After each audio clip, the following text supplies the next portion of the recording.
जनतेसाठी कुणाशी भेटणारा आपला चॅनल सत्यमुख।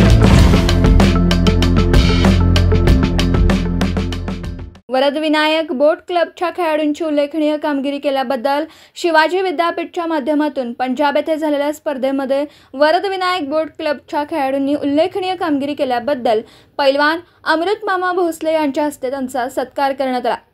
खेळाडूंच्या कष्टाचं फळ त्यांना मिळालं। आपल्या इचलकरंजीचं नाव पुन्हा एकदा चमकलं असे गौरवोद्गार पैलवान अमृत मामा भोसले यांनी या प्रसंगी व्यक्त केले।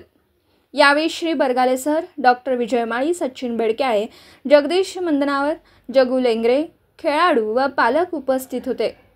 सत्यमुख प्रतिनिधी राकेश पुराणी, इचलकरंजी। जनतेसाठी कुणाशीही भेटणारा आपला सत्यमुख। लाईक करा, शेअर करा आणि बेल आयकॉन ऑन करा। मित्रांनो, विसरू नका।